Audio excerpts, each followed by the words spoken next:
नमस्कार दोस्तों, हर हर महादेव।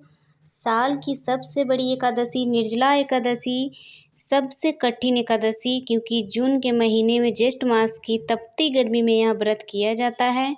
और निर्जला अर्थात निर्जल, बिना जल के। जैसे कि बाकी एकादशियों में अगर आप व्रत करते हैं तो फलाहार कर सकते हैं या फिर जल का सेवन कर सकते हैं, लेकिन निर्जला एकादशी पूरी तरह से निर्जल रहकर धारण किया जाता है। ऐसा शास्त्रों में कहा गया है कि इसलिए इस व्रत को सबसे कठिन माना गया है। और सभी एकादशियों में सर्वाधिक फल देने वाली जो एकादशी है निर्जला एकादशी है।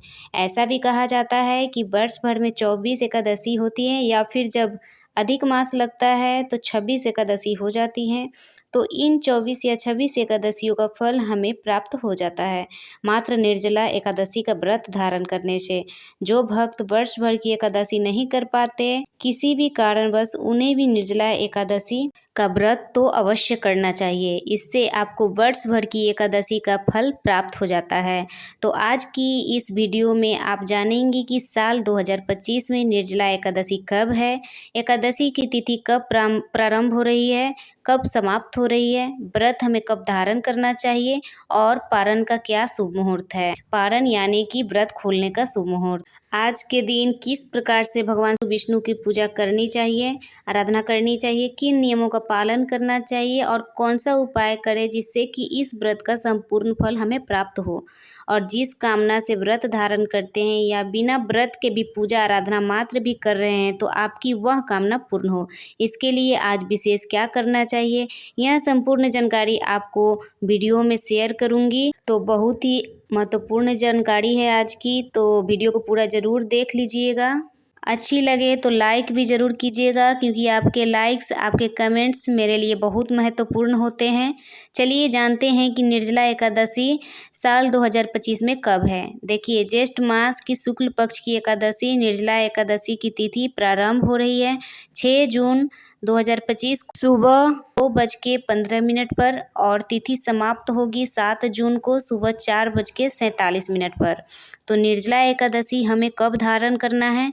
देखिए, इस बार निर्जला एकादशी का व्रत 2 दिनों तक रखा जाएगा। मतलब बहुत से भक्त हैं जो कि 6 जून को यह व्रत धारण करेंगे, और बहुत से भक्त हैं जो कि 7 जून 2025 को भी निर्जला एकादशी का व्रत धारण करेंगे। 6 जून का जो व्रत है गृहस्थ आश्रम अर्थात स्मार्त करेंगे, और 7 जून 2025 को वैष्णव एकादशी है। ठीक है, तो दोनों एकादशी है। वैसे आप जिस भी समुदाय को मानते हैं, जिस संप्रदाय से, मठ से आप जुड़े हुए हैं, वहाँ पर जिस भी दिन एकादशी हो रही है आप उसके अनुसार कर सकते हैं। या फिर आप जिस भी गुरु को मानते हैं, मतलब जिस भी गुरु से आप जुड़े हैं, दीक्षित हैं, आप उनके अनुसार यह व्रत कर सकते हैं। ठीक है, अब बात करें पारण के शुभ मुहूर्त के बारे में। तो देखिए, अगर आप 6 जून 2025 को निर्जला एकादशी का व्रत धारण करते हैं तो व्रत का पारण आपको करना है 7 जून 2025 को दोपहर में 1:44 से 4:31 के बीच में। ठीक है, ऐसा क्यों? क्योंकि हरिवासर की समाप्ति होगी 7 जून 2025 को सुबह 11:25 पर। अब माना जाता है कि दोपहर में व्रत नहीं खोलना चाहिए, इसलिए 1:44 से लेकर 4:31 के बीच में अपना व्रत खोलना है। ठीक है, तो अगर आप 6 जून को व्रत धारण कर रहे हैं तो आपके लिए यह बहुत कठिन है, क्योंकि निर्जला एकादशी का व्रत फिर हो जाएगा आपका लगभग 32 घंटे तक का। तो यह कठिन होगा।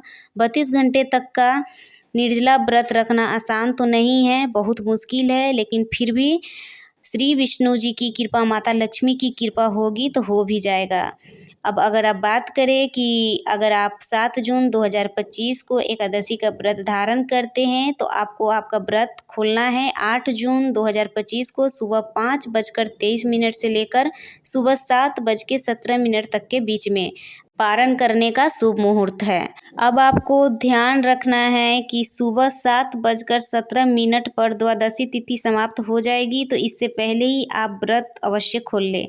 इस बात का आपको पूरा ध्यान रखना है। निर्जला एकादशी के व्रत में अगर आप जल का घड़ा भरकर किसी भी मंदिर में पुजारी को दान करते हैं तो इसका फल आपको अधिक प्राप्त होता है।